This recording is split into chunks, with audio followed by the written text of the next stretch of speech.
Today, we have a couple of couples, and why don't you introduce yourself, and we'll start up here with Tagu Prasads. We kind of have it so they're kind of, I think in the next service, we'll put the chairs side by side, all four. We got the Corleys hiding behind there, but yeah, right.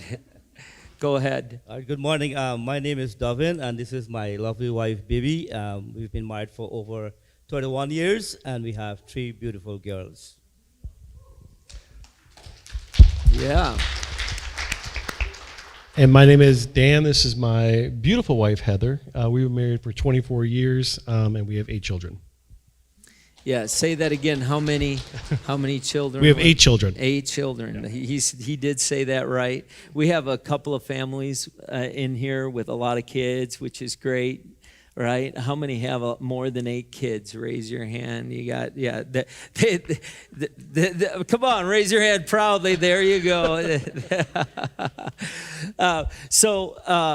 There, what we wanted to do is just ask some questions about this. Are Chris and Shauna here, by the way? Chris and Shauna here. I don't see our new worship pastors for Farmington will be here next Sunday, and they're here. They moved into a home and it had mold in it. So they're looking. I don't know if they found one, but if you know of a place they could rent, please let Pastor Zach know of a place they could rent in the meantime, because they got here and their kid got sick within 3 days. So I need to remember. I needed to remember to bring that up if there's something is available for them to be there.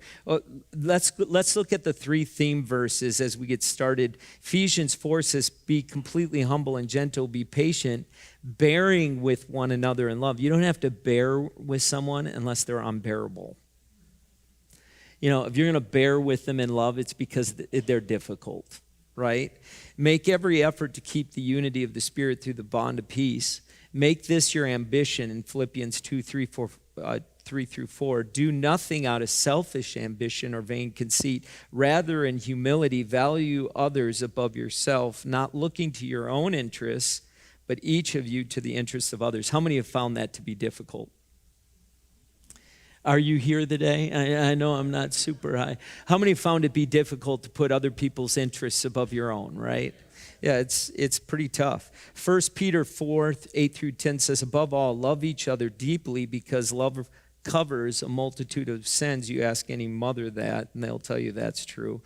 "Offer hospitality to one another without grumbling. Each of you should use whatever gift you have received to serve others as faithful stewards of God's grace in various forms." And a few weeks ago, we talked about loving the human race and our responsibility to do that, pursue that. Last week, Pastor Chuck talked about marriage and the marriage mentoring and the importance of marriage. How many enjoyed Pastor Chuck last week? I was told he did a great job. Today we want to talk about family. And you'll hear people say these comments all the time. I came from a dysfunctional home. Or our family wasn't perfect. Or every family is dysfunctional to some extent. What I would say is this. If you were asked, if I said, I'm going to give you a superpower, and that superpower is to make your family perfect, however, you have to draw what that picture looks like. You have to make that picture perfect. I would tend to think that there isn't anyone in this room or any room that could figure out how to make a perfect family. Because there is no such thing as a perfect family. You can live in a perfect family and for there to be dysfunction. I think we got to get out of our mind that we're not perfect. No, not only is nobody perfect, I don't think anyone would disagree with that. But it's an illusion. It is a lie of the enemy to try to discourage you in being a functional home. The reality is, even the term dysfunction, we use that as an excuse to explain why we behave. Well, I came from a dysfunctional. No, you're behaving this way. Maybe it was impacted by dysfunction in your home, but you cannot use it as an excuse for why you're where you're at. You have to, the cross sets us free from that, gives us the ability to be free from that, but we have to move on from that. And you have to understand what the word dysfunction means. I think failure to understand the English language sometimes works against us. Dysfunction does not mean what we think it means. With dysfunction, when we think it was a dysfunctional home, we think of events that were broken events in our life, things that happened in our life that were broken, when dysfunction actually means it didn't function in a way a home should function. It doesn't mean that some people in this room, in fact, I am positive there are people in this room that grew up in homes that were not functional at all. But if we're going to answer the question of what is a healthy home, we have to first answer the question of what's a functional home? What does a functional home look like? And are we succeeding in creating a functional home? And Job, this is a great verse. I love it. In Job, the first book written in the Bible, it's the oldest book, many believe, in history. The oldest book that we have in history. It says this in verse 7, chapter 8, verse 7, says, your beginnings will seem humble. How many know when you start out as a parent, they don't give you an owner's manual? Usually it's the people who think they know everything about parenting that know nothing about it. Because they don't know enough to know they know nothing. Right? So your beginnings seem humble, so prosperous will be your future, meaning there's a great future ahead. You have the potential of a great future. But look at what it says. Ask the former generation and find out what the ancestors learned, for we were born only yesterday and know nothing. And our days on earth are but a shadow. What they're saying is, isn't that funny? In a generation, which is all of us, we are this generation. All of us. If you're living, you are this generation. In this generation, we are trying to tear down the structures of the past, structures of government, structures of family, structures of church. In fact, one of the preeminent goals of a true millennial is to attack every structure, because we're going to take it down, and we're not going to ask the people who went before us. We have all the answers. We have books. We have new understanding. We have philosophy. And Job says, you need the structures of the past. Do you know if you took out your skeleton out of your body, you could survive, but only for a short time? You wouldn't be able to do anything because you'd be a blob on the floor. You need structure. Whether you like it or not, you need structure. And part of that structure is we have older elephants, and that's my term. I call them the older elephants in the room because of an illustration I use with elephants. The older elephants teach us things, and it's important to understand that. My wife and I learned a lot from, I ran the seniors ministry when I was 24 years old. And when it came to parenting, I asked the seniors about how to do, we had kids, twins, and I had to feed them, and we were up all night, and I went to an event with seniors, and I sat down and I said, you ladies got to help me or I'm going to die. And they told us to do everything the doctor told us not to do. But I listened to them because they had raised kids way more. And when we took the kids to the doctor, he said, oh, your kids are super healthy. It's like, because we didn't listen to you. We listened to the old ladies in our church, right? And they helped us. They gave us, it says, look what it says. Will they not instruct you and tell you, will they not bring forth words from their understanding? If you're going to learn how to parent, you want to learn from the older elephant. People who've been down the road, they've learned, they've done it, they know what to, well, they don't understand our culture. Yeah, they do, more than you realize. You really need to adopt older people. If you're young parents, you need to adopt older people in your life, not just for marriage, but also for raising kids. So the first question I want to ask some of our, I'm not going to call them older elephants because I'd probably get mean stares from Heather over there if I did that. She's smiling. That's good. She's my age, though. So here's the first question. Do you remember a dysfunctional event that happened in your family, and you look back and think, What were we thinking? Who wants to start? Yeah, put it right up to your mouth there, yeah. Yes, I could remember a few of them that happened in our marriage at an early stage that we have decided not to let it happen again. I remember one time we were all dressed. The girls were very little, and we were dressed for a special occasion, and we had a big disagreement. I'm very strict when we go out in terms of the way they dress and things like that. So me and Bibi, we have a big disagreement. She started to cry. The girls started to cry. All right? When you're going out for an occasion, you want everybody to look well, and they're happy. And we had an outburst, but eventually we were able to calm down, and then we were able to take off. Where were you going? I think we were going to a Thanksgiving celebration. With who? My in-laws. Oh, Yes. okay. I didn't want to say that because some of them are here.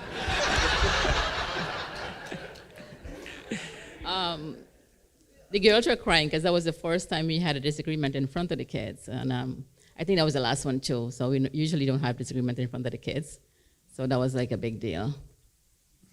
Okay. And they just had a daughter get married. How about you guys? Any event you think? Well, as we started this thought process, there's about 100,000 that come to mind. So I'll just share a quick one. I am an extremely competitive individual, and so is my wife. And I remember when my son Zach over there was 5. I'll name names, don't worry. I took him to one of his very first soccer games.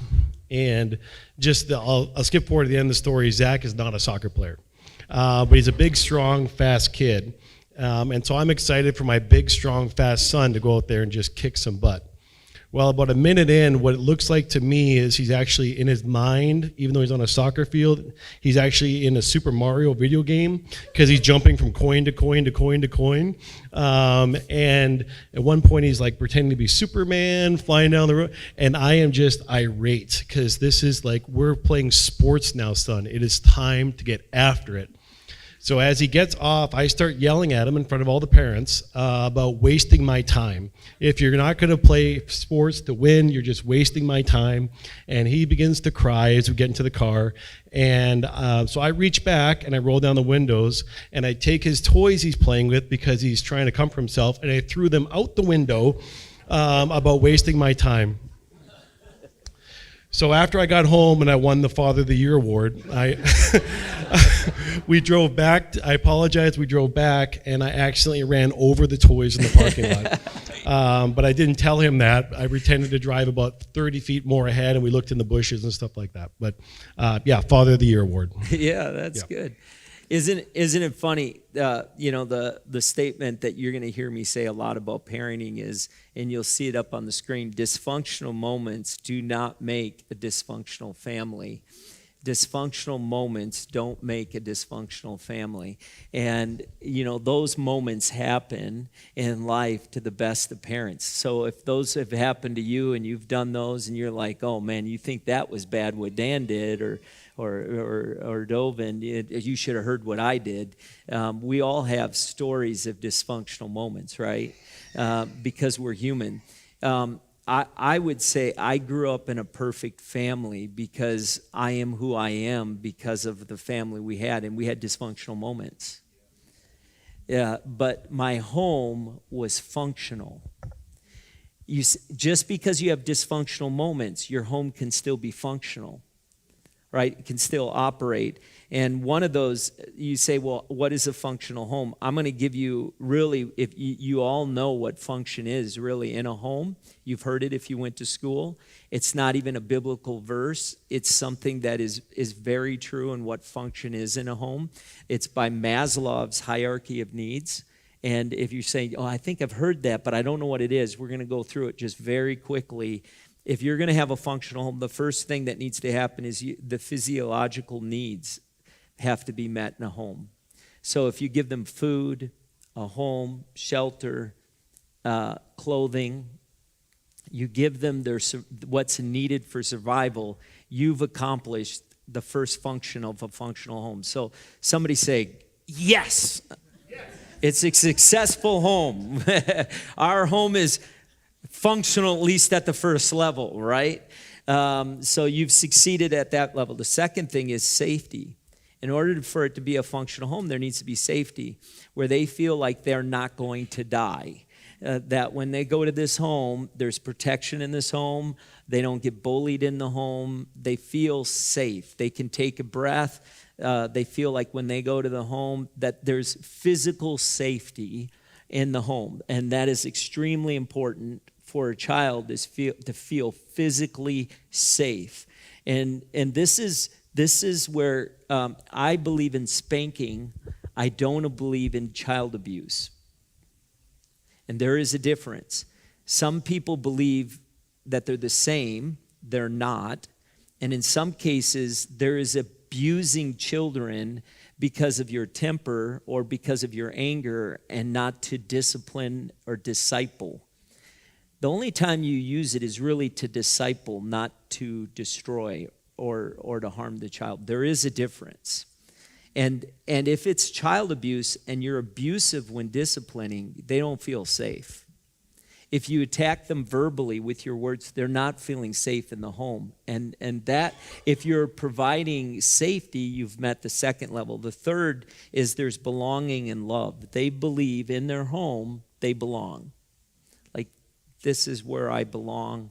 I feel you love me. I feel I'm accepted by parents. There's support. Parents are proud of them. The next one is esteem. They're built up. That's where they have confidence. They're taught humility, but they understand that when God created me, he didn't create junk. In the world, in junior high, when the kids are all picking on them, you may not know it. And most kids do not come home and tell you that kids are picking on them at school. You know why? They want you to be proud of them. They don't often tell you that, or they don't want you to go and beat them all up. Right, moms? Because how many moms want to go to school with them the next day and tell those kids off? And they don't want you doing that. But it's important when they come home that you confront what's happening in school that you don't know about, but is happening, that you kind of build them up and support them in that. And then it's self-actualization, helping them realize they have a purpose and abilities. They don't need to be everything to all people. They just need to be them, and what is them, and who are they, and how did God create them. And the last that Maslow didn't put into it, but they added to it, was transcendence. And transcendence is having an attitude to help other people. So a functional home creates this culture in the home where these functions are being met. And so if you want to know how functional your home is, look at just the list of these things and say, how are we meeting this in the life of our children right now? And it'll let you know whether it's functional. If you think about dysfunctional moments in life, Jesus' family had to be pretty dysfunctional. Can you imagine, you think of the Christmas story? We were in Bethlehem, and our guide really identified this. Because we always say, they went to Bethlehem and there was no room in the word used for inn is actually a home. It's a living room. They said there was no room in this inn. When she arrived, she's 9 months pregnant after a 2.5, 3-day journey on a donkey. And the family says, we don't have any room, and I'm not giving mine up for you. Now, how many people in your family, your distant cousin shows up, she's 9 months pregnant, and she happened to take a donkey, or for that matter, like a Prius from California. Are you going to tell her there's no room in our house, you're going to have to sleep in the garage? No, somebody's moving out of their bedroom so that pregnant lady can get the room, right? But not in Jesus' family. And there's a reason for that. One, they either thought she was lying and they were both lying, and they weren't going to have any of that in their home because they were too righteous for that. Or she was pulling something over on Joseph, and Joseph was just gullible and believed her. And there was dysfunction there. You better believe Joseph was having words with this family about not letting them be there. And then can you imagine Jesus? I mean, Jesus is born into this rejection of family and this whole rejection situation. And can you imagine Jesus growing up and like never having to be able to, oh yeah, Mom, I knew you'd need it done, so I did it already. I mean, like all the rest of the kids would hate Jesus. Like, why couldn't you be more like Jesus? You know, now we think, be more like Jesus. But then they're like, they would be the type of kids who would have hated the WWJD bracelets. Like, are you serious right now? Like, Jesus can do everything. Jesus, Jesus, Jesus. You know, it would just be a very dysfunctional, or it wouldn't be a fun atmosphere for a kid growing up because you'd think you're always being compared to them.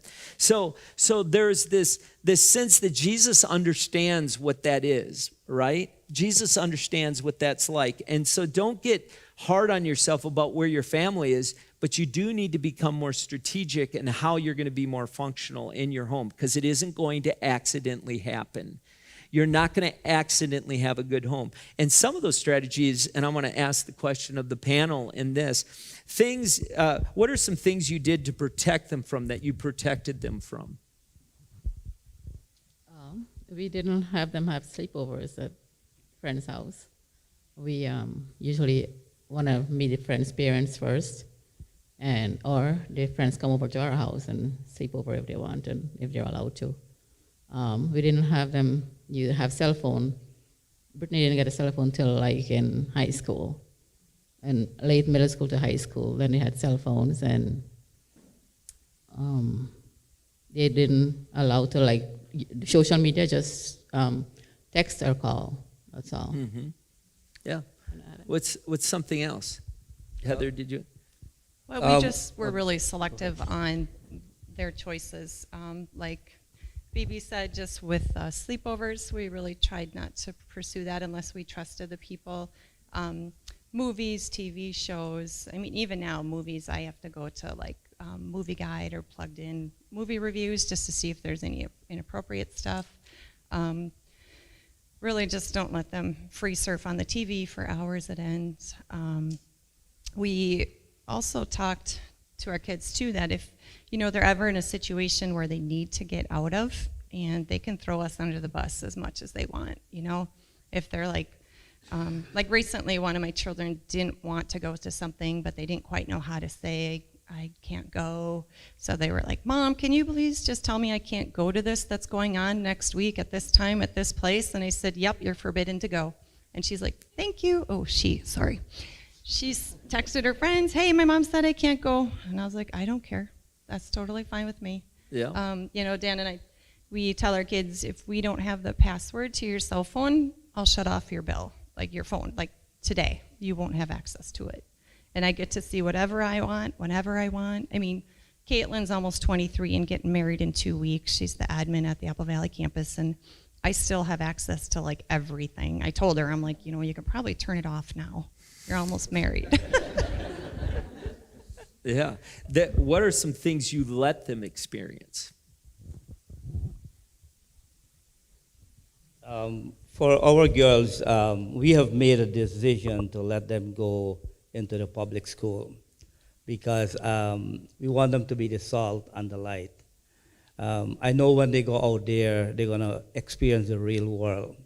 And as parents, we do our work at home, pray with them, and help them to develop spiritually. So when they go out there to the public school, they should be able to embrace the culture in the public school and in the environment out there.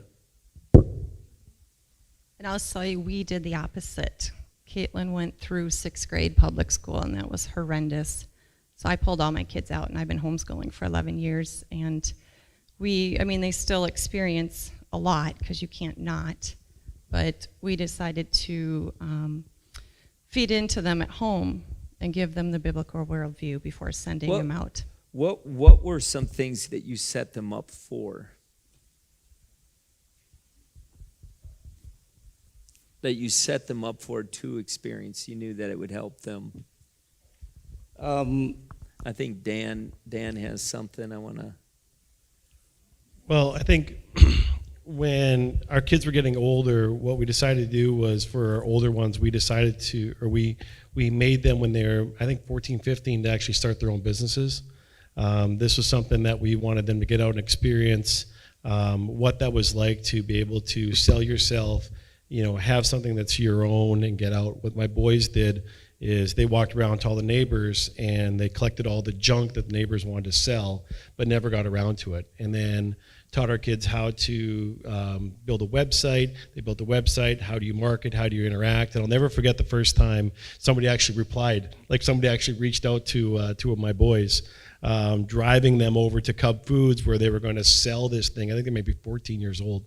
And we sat in the car and they're like waiting for me to get out and go talk to the 50-year-old guy. And it's like, no, this is your deal. And so I just sat there as they walked over and tried to negotiate this sale with this guy. And I feel like, did they end up, we're talking maybe 6 months we did this, but setting our kids up doing things like that so that they knew they had confidence that they could do it, that they could experience other things besides what everybody else like in their little friend group was doing. Yeah, so these are 3 questions I would ask everyone in the room. What are things that you protect them from? And I'll help you a little bit. These are things that if they make the mistake, it will leave lasting consequences in their life. So there are things that like dating, this is a big deal. Especially at a younger age, you really want to have some say and how that looks. There should be boundaries, and when dating, one of the things we almost teach them is when they date a lot, they break up, they go together, they break up. Some would argue that we're teaching them how to be divorced. We're letting them constantly go in that relationship, say they love each other, and then they break up. So what are things that you say, no, these are guidelines. I'm not going to let you go open doors in your life that will affect your life. And then what are things where they really feel passionate about it and it's not going to work, but it's also not going to leave a lasting consequence in their life. It's not, so let them experience it. When it does fail, they might come back and say, you know what, maybe mom and dad aren't as dumb as I thought they were. Maybe they did know a little bit of what they were talking about. You let them experience it. You don't have to protect them from every failure. And actually, it's a mistake to protect them from every failure. They need to experience that so that you can help them deal with the failure after they fail, after they go through. It's important. And then there's some things, and why I liked what Dan said so much is, how do we set our kids up to be great adults? You're not raising kids. You're raising them to be prosperous adults. And so there are things, I think a lot of times we protect them from things rather than set them up for things that they may succeed in and they may fail at. But let's see how they do, and then we'll walk them through it. So how are we setting them up in areas of their life where we say, you should do that?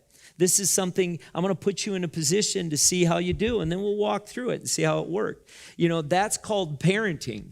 That's really, parenting is discipling them to be adults and creating them an environment for them to succeed in that.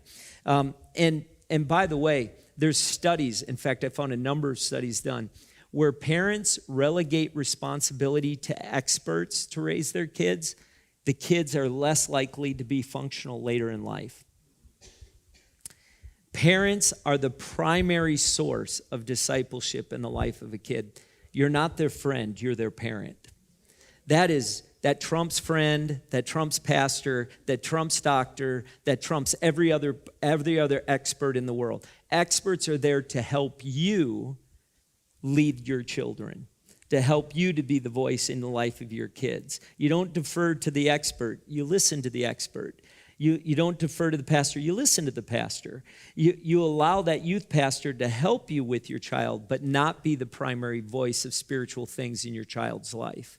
When that happens, that child's most likely, in fact, they did a study, 10%, and there's somehow they did this study where they asked them, were you the primary voice of spiritual things in the life of your kid? Of the kids where the parent was not the spiritual center of dispersing information, only 10% of those kids stayed in the church, even though they had another spiritual voice in their life. Only 10%, where the parent deferred. Parents cannot afford to defer. Just not how God set it up. So there's three functional things. The first functional is functional conversations. And I need, one of the things, table talk, as time changes, the table in many ways have disappeared. Who would like to address where that conversation takes place?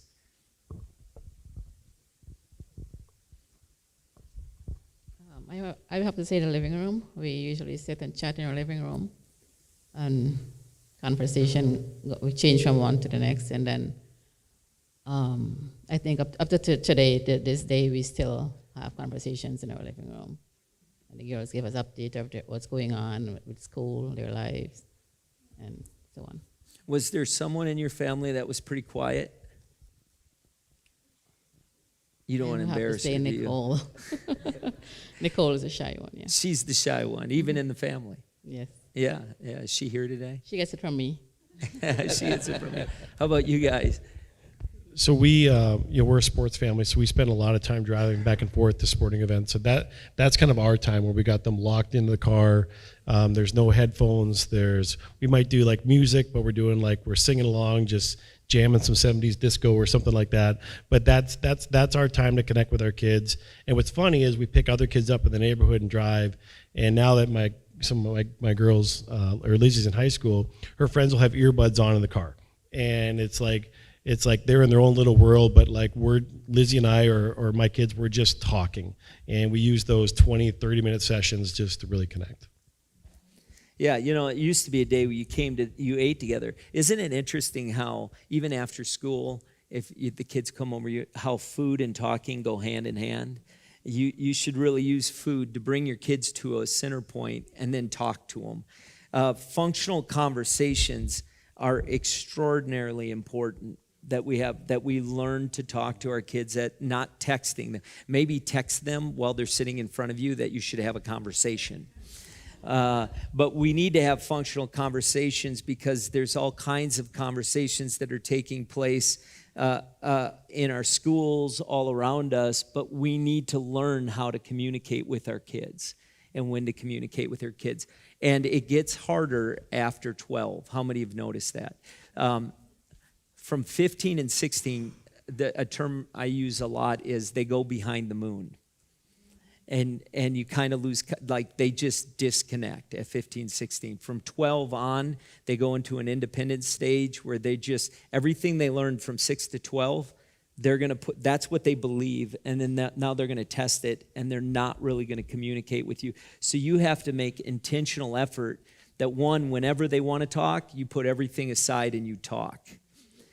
And that you kind of just constantly try to make connections with them in order to have functional conversation. Like really, don't lose your cool when they talk about stuff that you don't agree with.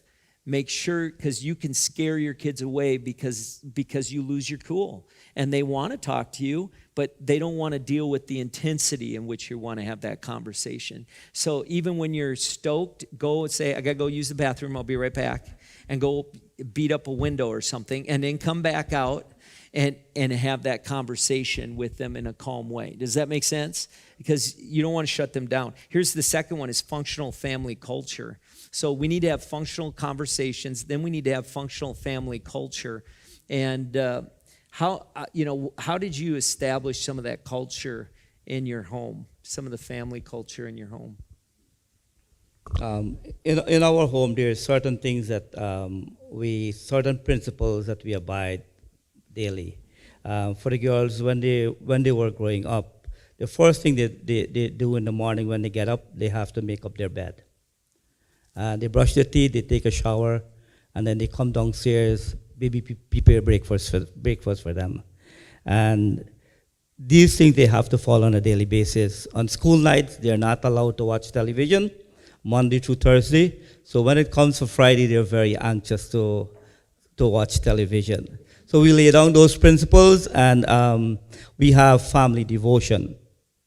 Family devotion is a time where we study the Word of God, and we worship God together. We cultivate the presence of God in our home. And there is where we see a vast growth in our girls' life, when they start to express themselves before God and worship Him. I know when they were younger, they pray for each other and they throw stones.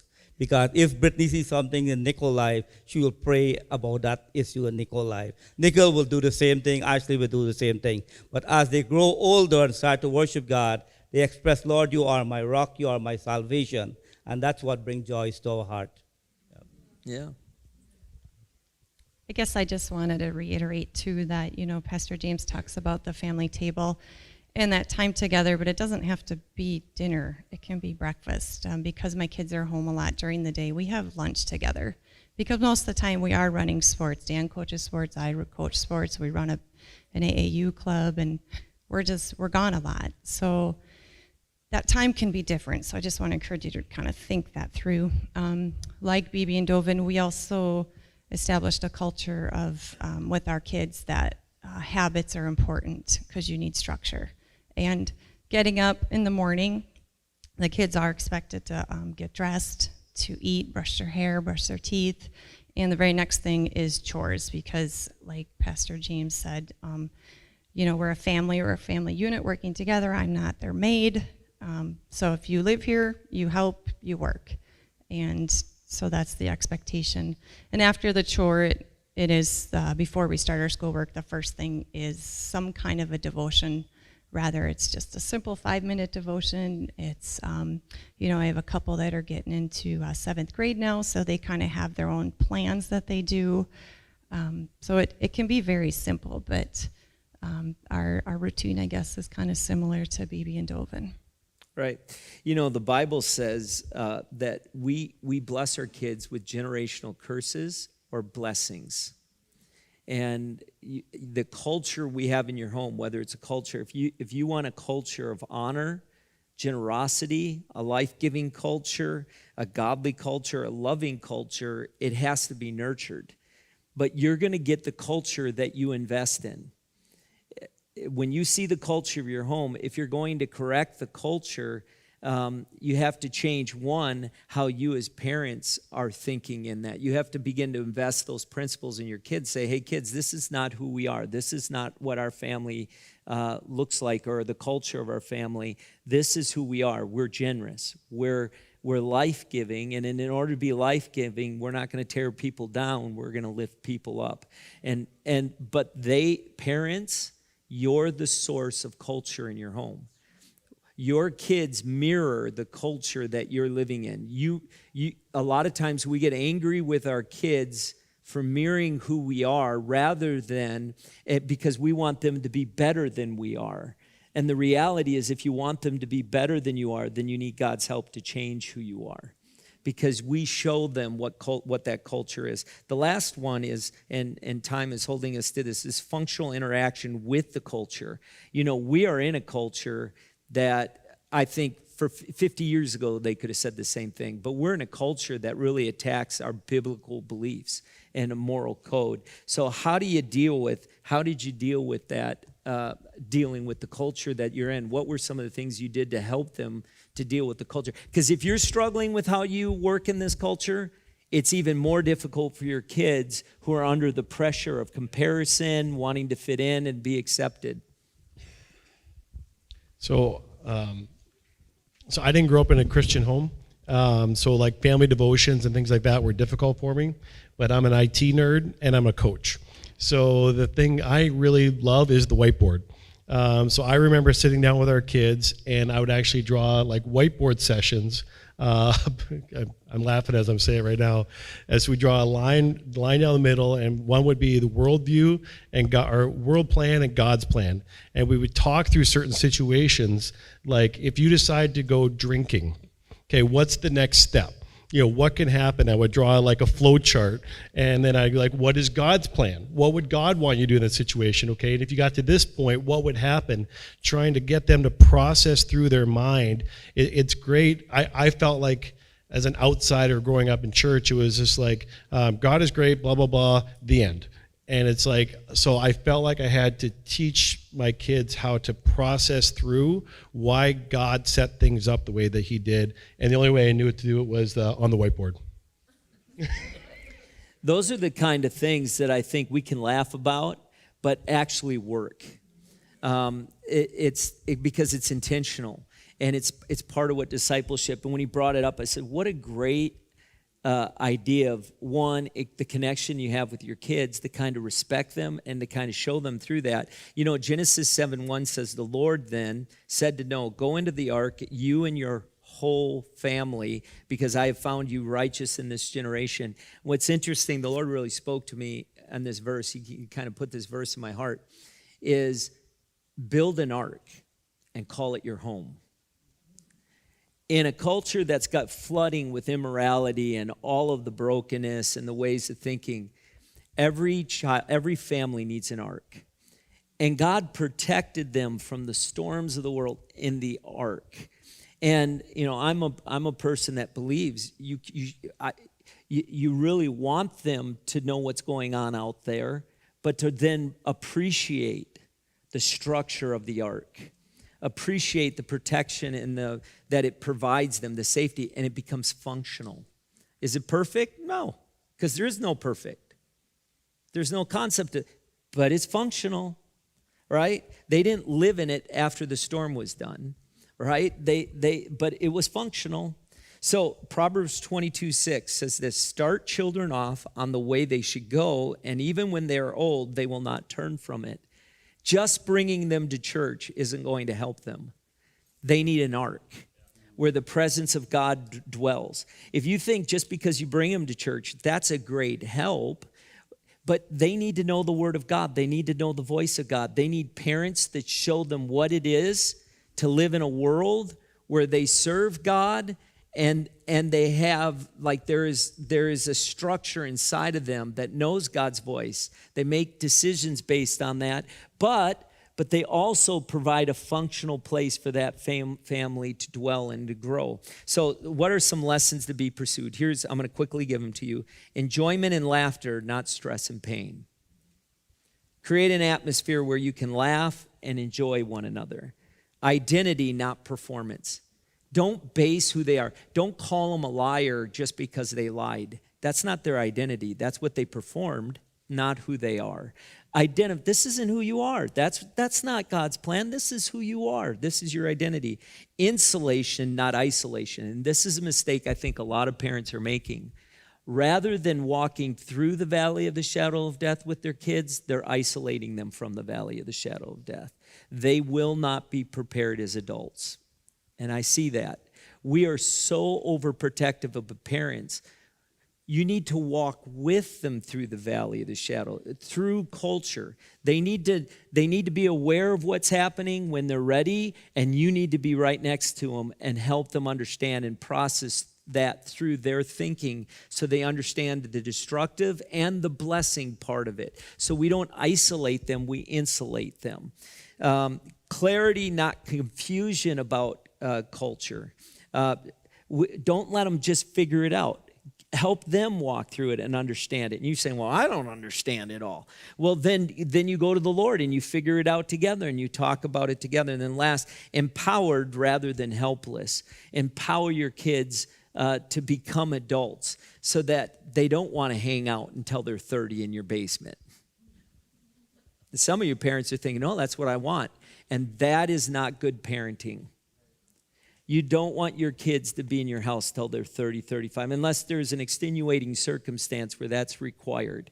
You want them to grow up. And I'll give you an example of this. When I was growing up, I was 17 years old. I've told you this story. And my grandfather had died. My mom had died a year before, and it was her dad. They both died of cancer. 17, my brother was 16. My dad put us in his 2-year-old conversion van with my 4 siblings, and he said, go to the funeral. He didn't give us any money, and it's 16 hours away on the west side of North Dakota, and we lived in Wisconsin.